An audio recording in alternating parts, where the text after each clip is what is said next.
You're listening to the CyberWire Network, powered by N2K. A Liberty Seguros agora é Yellow. Tudo aquilo que já era bom continua igual. Excelência e proximidade permanecem como nossa essência. Porque não é uma mudança, é uma evolução. A Yellow está sempre em sintonia com você. É liberdade com segurança. A melhor experiência acessível a todos os clientes, iluminando cada passo da sua jornada.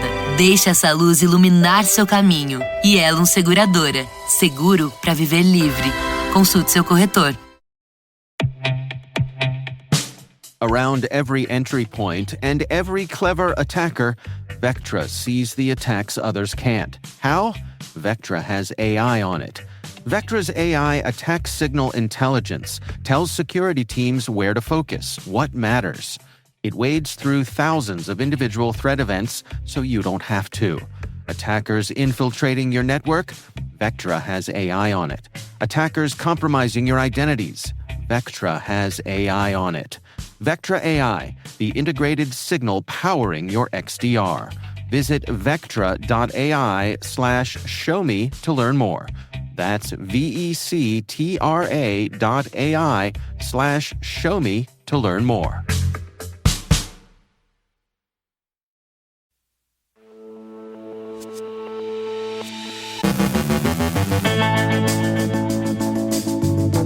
Georgia's Secretary of State pushes social media to remove Russian disinformation. CISA introduces its first international strategic plan. Microsoft issues a warning about Quad 7 botnet.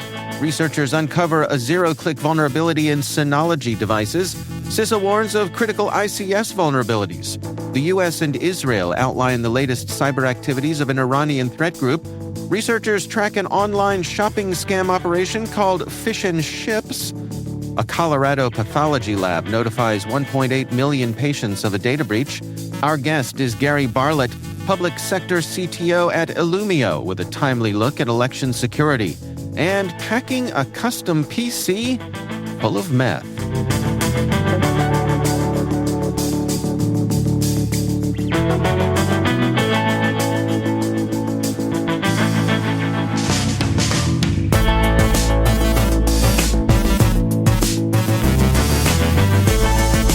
It's Friday, November 1st, 2024. I'm Dave Bittner, and this is your CyberWire Intel Briefing.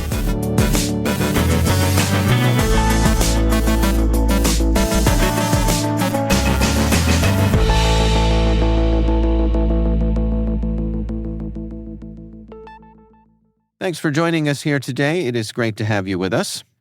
Georgia's Secretary of State, Brad Raffensperger, is calling on social media platforms, including Twitter, to remove a fake video circulating on accounts linked to a known Russian disinformation network. The video falsely claims that Haitian immigrants are being issued U.S. identifications to vote in Georgia. Disinformation experts quickly identified the source as Storm 1516, a Russian network connected to the Russian presidential administration. Despite being debunked by authorities, the video remains accessible on Twitter, where it has spread to an account with nearly 650,000 followers. Raffensperger issued a strong statement condemning the disinformation as an attempt to disrupt the 2024 U.S. presidential election. He expressed concerns over foreign interference aimed at fueling discord and requested cooperation from social media companies to counteract the disinformation. His office, in partnership with CISA and federal agencies, is actively monitoring and responding to these threats. This incident reflects a broader trend. Last week, the ODNI, FBI, and CISA flagged another Russian-produced video falsely depicting election misconduct in Pennsylvania. Russian actors have repeatedly targeted Vice President Kamala Harris and Democratic nominee Tim Walz with AI-generated videos, amplifying divisive narratives. Raffensperger emphasized the importance of rejecting these tactics, stating, "As Americans, we can't let our enemies use lies to divide us and undermine our faith in our institutions." CISA has introduced its first international strategic plan, aiming to build stronger global alliances against cyber threats. The plan focuses on three main goals: enhancing the resilience of foreign infrastructure critical to U.S. security, fortifying integrated cyber defense, and improving agency coordination on international efforts. In partnership with U.S. law enforcement, the State Department, and intelligence agencies, CISA seeks a unified global approach to cyber defense. The strategy emphasizes transparency and accountability in the supply chain, requiring thorough assessments from international vendors to secure hardware, software, and communications. Experts praise the initiative, with Casey Ellis of BugCrowd calling cybersecurity a team sport, and James Scobie of Keeper Security noting its potential for robust global collaboration. This plan, they say, sets a critical foundation for shared threat intelligence, standardized security practices, and a stronger global digital ecosystem. Microsoft has issued a warning about the Quad 7 botnet, also known as Covert Network 1658, a network of compromised SOHO routers primarily used by Chinese threat actors to steal credentials via password spray attacks. Initially discovered by security researcher Getworm, Quad 7 compromises attacked routers and networking devices, including those from TP-Link, Asus, Ruckus, Accentra, and Zyxel. Once compromised, threat actors install custom malware that enables remote access over Telnet, with distinctive banners indicating the affected device. Microsoft reports that Quad 7 is used strategically, submitting minimal login attempts to avoid detection alarms. This approach has allowed actors like Storm 0940 to obtain and quickly exploit stolen credentials, often breaching networks and deploying further tools for persistence and data exfiltration. The exact method of router compromise is unclear, though Sequoia observed an OpenWRT zero-day exploit, suggesting that threat actors are utilizing advanced vulnerabilities to gain access.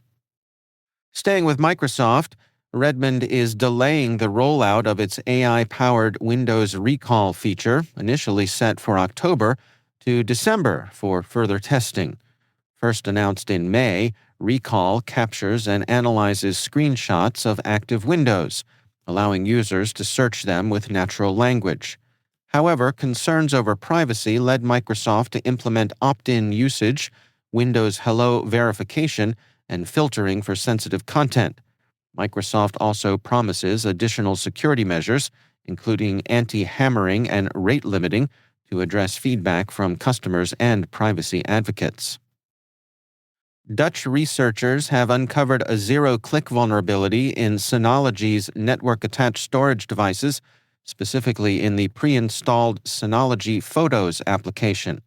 This flaw, which requires no user interaction, allows attackers to access devices, steal files, plant backdoors, or deploy ransomware, potentially locking users out of their data. The vulnerability affects Synology's B-Station devices, as well as the widely used disk station systems, which many individuals and businesses rely on for scalable data storage. Synology NAS devices have previously been targeted by ransomware groups, with attacks on disk station users reported as recently as this year. This discovery highlights the persistent cybersecurity risks associated with network-attached storage systems, which are increasingly targeted by ransomware campaigns. Looking at industrial control systems, CISA has advised manufacturing companies to implement security mitigations following the discovery of critical vulnerabilities in Rockwell Automation and Mitsubishi control systems. Key vulnerabilities include issues in Rockwell's Factory Talk Thin Manager, allowing database manipulation and denial of service attacks, and Mitsubishi's FA Engineering software products, which could permit remote code execution. These flaws, with CVSS scores up to 9.8, are remotely exploitable with low complexity. CISA's advisory includes mitigation measures and emphasizes defensive actions to minimize exploitation risks. The United States and Israel have issued a joint advisory detailing the latest cyber activities of Iranian threat group Eminet Pasargad, now operating under the name Arya Seper Ayan Desasan. We're going to go with ASA. They're known to target Israel and Western nations. The group uses fronts such as server speed and VPS agent to host servers and conceal operations. Recent ASA attacks include hacking French display systems during the 2024 Summer Olympics to spread anti-Israeli messages and compromising surveillance cameras in Israel and Gaza, with sensitive footage made available through private servers.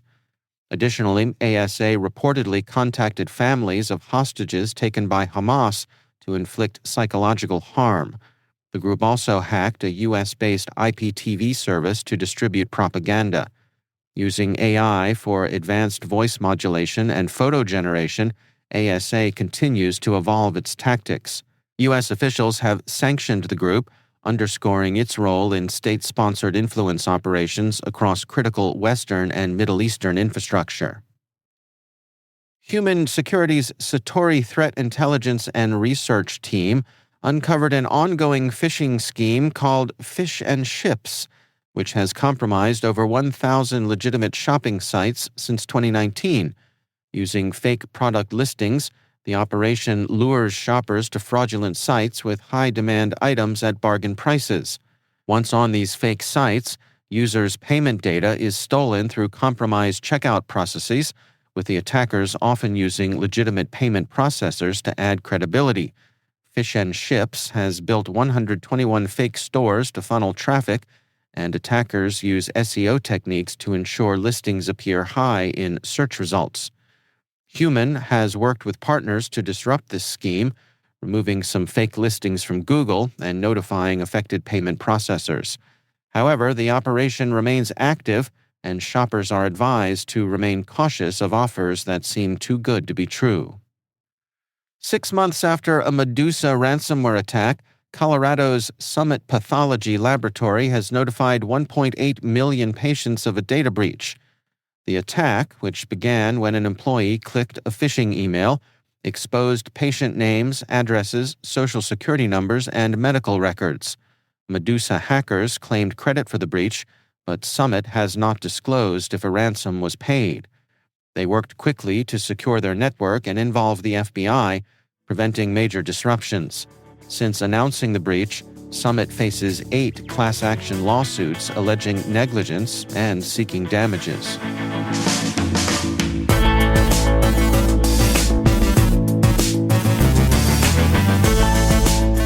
Coming up after the break, my conversation with Gary Bartlett, Public Sector CTO at Illumio.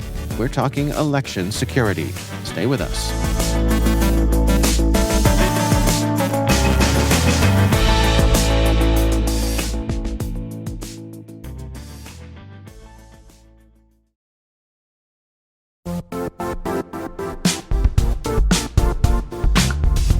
Quick question. Do your end users always work on company-owned devices and IT-approved apps?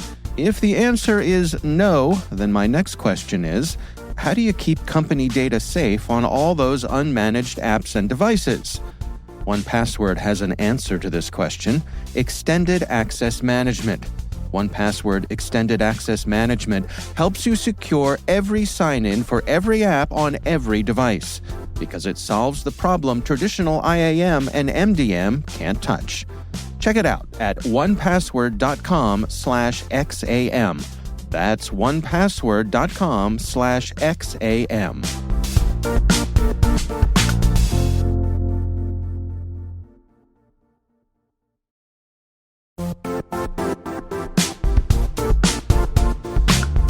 When it comes to ensuring your company has top-notch security practices, things can get complicated fast.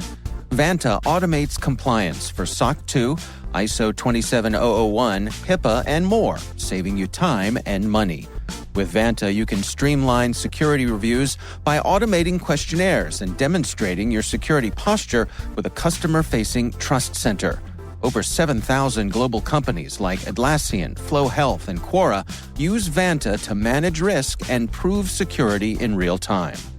Our listeners can claim a special offer of $1,000 off Vanta at vanta.com/cyber. That's VANTA.com/cyber for $1,000 off Vanta.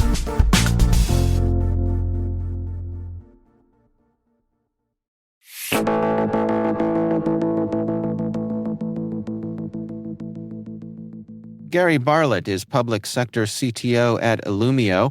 I recently caught up with him to discuss elections, where they're most vulnerable, and potential dangers at the local level. Here's our conversation. So I think that it's probably the most secure ever. Is it as secure as it could be? Probably not, if you want to be honest. I think that every time we go through one of these, we get better and better, and we learn lessons from previous elections. But there's always more lessons to be learned for sure. Well, can you unpack it for us? I mean, what are some of the specific challenges that we face here, given the way that we configure our elections? Sure. When you think about the way that, people think about elections being this, hey, we're electing the president of the United States, so it's a national election. But the reality is, right, all these elections are conducted at the local level, right? You walk into a local precinct to vote. Those votes are collected locally. They're tabulated at the state level, right? They're certified at the state level, and then they're rolled up to to more national results. So the challenge is it's not like there's a quote unquote national voting system, right? That we're all using, that somehow the federal government is protecting this amorphous, magical national voting system, right? You're really talking about a family of systems that are all being maintained really by local, state, local, or representatives and IT professionals that are trying to manage those systems independently. And I suppose it's fair to say that that is not necessarily a bug, but a feature. Yeah, right. I mean, like I said, by default, that's where our elections are designed, right? That each state conducts, has its own rules and its own ways that it conducts elections, and tabulates those votes and rolls those votes up. I mean, it's by design, that the elections are supposed to be done at a state level and not really at a federal level. When you think about some of the potential vulnerabilities here, what are some of the things that come to mind? Right. So the challenge is, right, if you think about what I just said, right, since there's no national system, right, you're really relying on, at a minimum, 50 plus, systems that you're dealing with to tabulate votes and roll those results up, right? So you've got this potential for disparity in the way that each of those individual systems are being protected, right? Each has its own vulnerabilities. Has its own risks and its own challenges, right? And so cumulatively, every one of those risks and challenges, poses a overall threat, to protecting our national elections. Where do we stand when it comes to electronic systems versus paper ballots?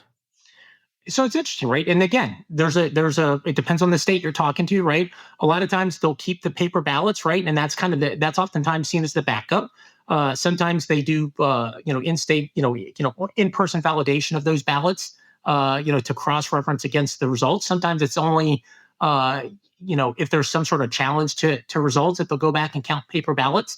Many of us probably remember the infamous hanging chads from Florida back in the day.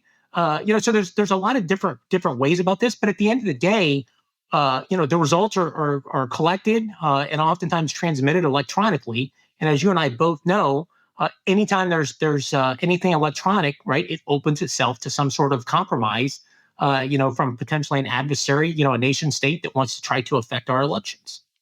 Well, and indeed, I mean, we've seen countless reports at this point that our adversaries are out there trying to sow doubt in the confidence of the system, put the question mark in the voters' minds.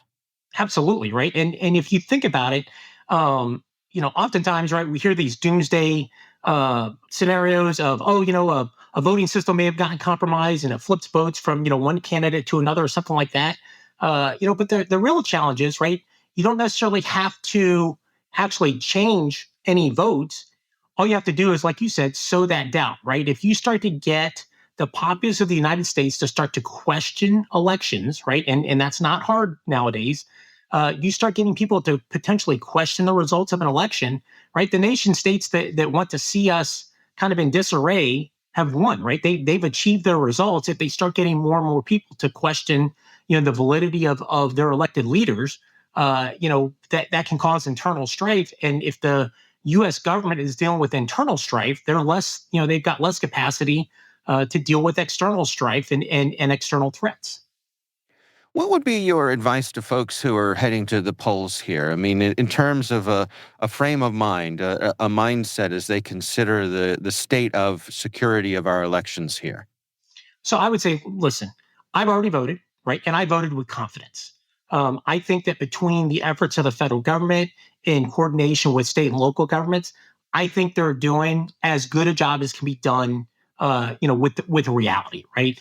Nothing's ever 100%, right? We can't fool ourselves into think that anything's ever going to be 100% secure, but I think that there are enough processes and checks and balances built into the system that we should have confidence in our electoral process. Because as you mentioned earlier, right, at the end of the day, we always have the paper ballots we can fall back on, right? If in doubt, go back to the old-fashioned way of counting paper ballots. So I think that at the end of the day, I think that voters should have confidence in the voting systems that are in place. Our thanks to Gary Bartlett from Illumio for joining us.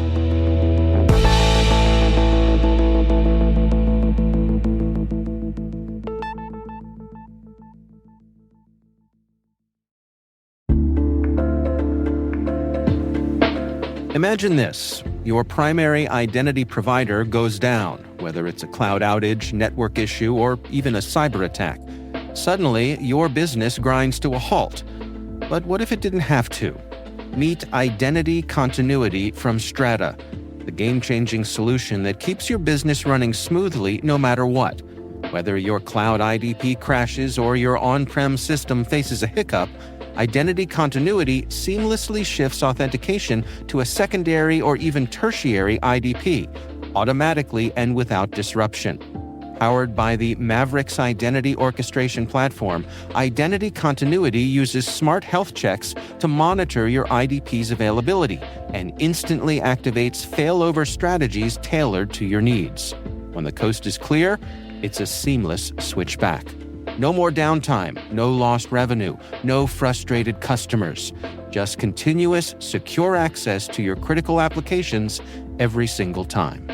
Protect your business from the high costs of IDP outages. With Identity Continuity from Strata, downtime is a thing of the past. Visit strata.io/cyberwire to learn how Strata's Identity Continuity can provide seamless enhanced capabilities to your existing identity fabric and receive a free set of AirPods Pro.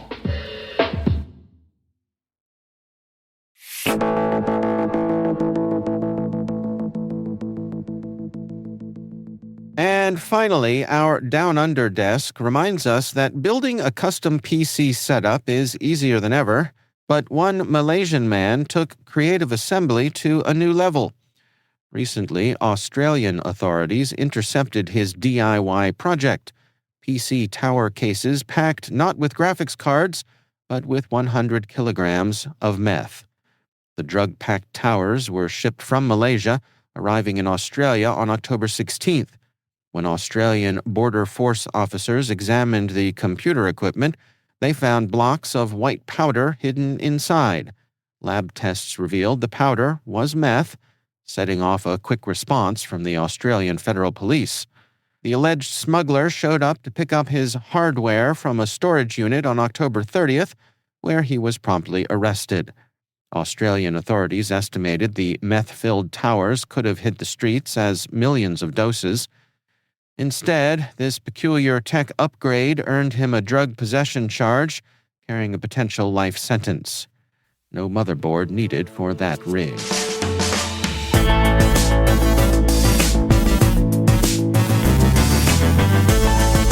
And that's the CyberWire. For links to all of today's stories, check out our daily briefing at thecyberwire.com. Be sure to check out this weekend's Research Saturday and my conversation with Amnam Kushnir from Signia. We're discussing their work. China Nexus threat group Velvet Amp leverages a zero-day to deploy malware on Cisco Nexus switches. That's Research Saturday. Check it out. We'd love to know what you think of this podcast. Your feedback ensures we deliver the insights that keep you a step ahead in the rapidly changing world of cybersecurity. If you like our show, please share a rating and review in your favorite podcast app. Please also fill out the survey in the show notes or send an email to cyberwire@n2k.com. We're privileged that N2K CyberWire is part of the daily routine of the most influential leaders and operators in the public and private sector, from the Fortune 500 to many of the world's preeminent intelligence and law enforcement agencies. N2K makes it easy for companies to optimize your biggest investment, your people. We make you smarter about your teams while making your teams smarter. Learn how at n2k.com. This episode was produced by Liz Stokes. Our mixer is Trey Hester, with original music and sound design by Elliot Peltzman. Our executive producer is Jennifer Iben. Our executive editor is Brandon Karp. Simone Petrella is our president. Peter Kilpie is our publisher. And I'm Dave Bittner. Thanks for listening. We'll see you back here next week.